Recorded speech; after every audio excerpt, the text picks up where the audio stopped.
비 오는 날 너구리를 처음 만났다. 그날은 퇴근 시간이 한참 지난 밤이었다.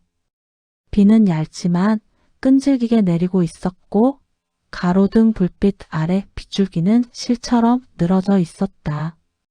나는 늘 다니던 길이 아닌 골목 안쪽으로 한 번도 들어가 보지 않았던 길을 택했다. 이유는 없다. 그저 이상하게도 그 길이 나를 부르는 것 같았다. 골목 끝 전봇대 아래에서 무언가가 가만히 앉아 있었다. 처음엔 검은 비닐봉지인 줄 알았다. 하지만 가까이 다가가자 그것은 천천히 고개를 들었다. 너구리였다. 젖은 털은 몸에 착 달라붙어 있었고 눈은 지나치게 크고 또렷했다. 문제는 그 눈이었다. 야생동물 특유의 경계심이 아니라 사람을 평가하는 듯한 눈빛. 우리가 시선을 마주친 순간 너구리는 도망가지 않았다. 오히려 나를 똑바로 바라봤다. 그 순간 이상하게도 심장이 내려앉았다. 마치 오래전에 만난 적 있는 존재를 다시 본 느낌이었다. 너구리는 비 오는 날에만 나타났다. 다음 날은 맑았다.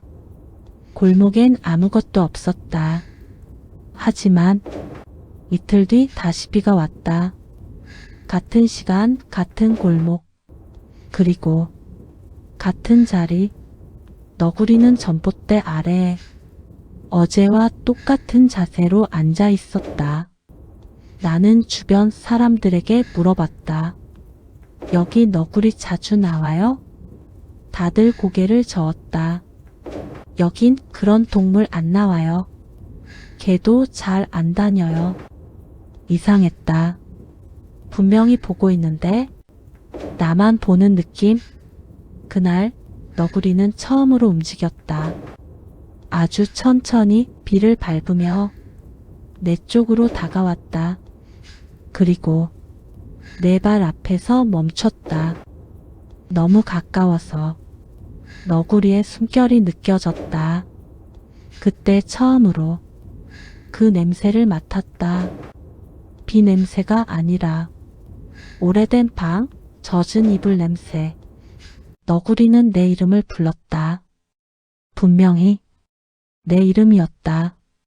그날 밤 비는 더 거세졌다. 집에 도착했을 때 현관 앞에 작은 물웅덩이가 고여 있었다. 발자국이 남아 있었다. 너구리 발자국인데 이상하게도 발가락 수가 너무 많았다. 새벽 2시가 넘었을 무렵 현관 쪽에서 소리가 났다. 툭, 툭. 문 앞에서 무언가 물을 떨어뜨리고 있었다. 그때 아주 낮고 쉰 목소리가 들렸다. 주호. 나는 얼어붙었다. 문을 열 수 없었다. 하지만 문 너머에서 그 존재는 한참 동안 가만히 서 있었다. 너구리는 사람처럼 서 있었다. 다음 비 오는 날 너구리는 더 가까이 있었다. 이번엔 앉아 있지 않았다. 서 있었다. 두 다리로 어둠 속에서 너구리는 사람처럼 서서 고개를 숙인 채 나를 보고 있었다. 비에 젖은 털 사이로 이상하게도 사람의 피부 같은 것이 보였다. 그날 이후 너구리는 점점 동물의 모습을 잃어갔다.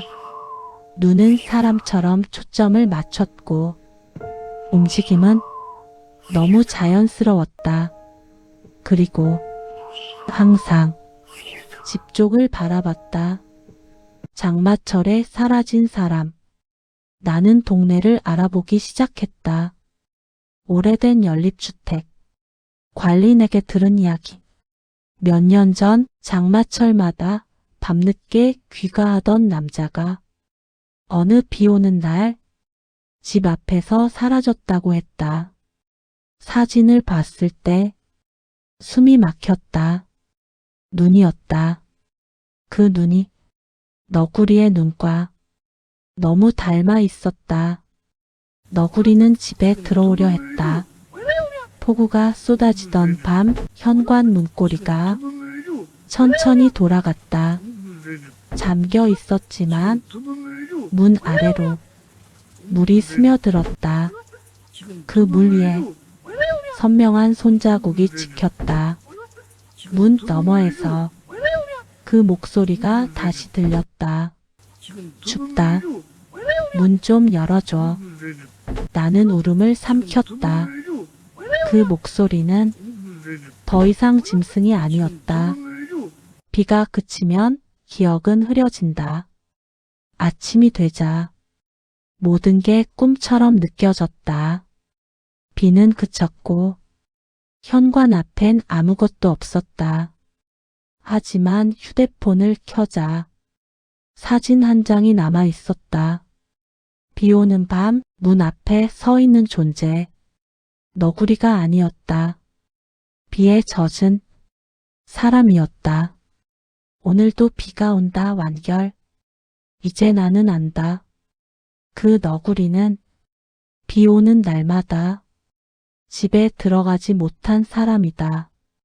비가 오는 날에만 사람의 기억을 되찾고 따뜻한 곳을 찾는다. 오늘도 비가 내린다. 문 앞에서 익숙한 냄새가 난다. 이번엔 발자국이 완전히 사람 것이다. 문고리가 천천히 돌아간다. 이제 나도 비 오는 날 집에 들어오지 못하는 쪽이 될지도 모른다. 안녕하세요. 중국 조심하세요. 좋아요, 구독, 알림 주세요.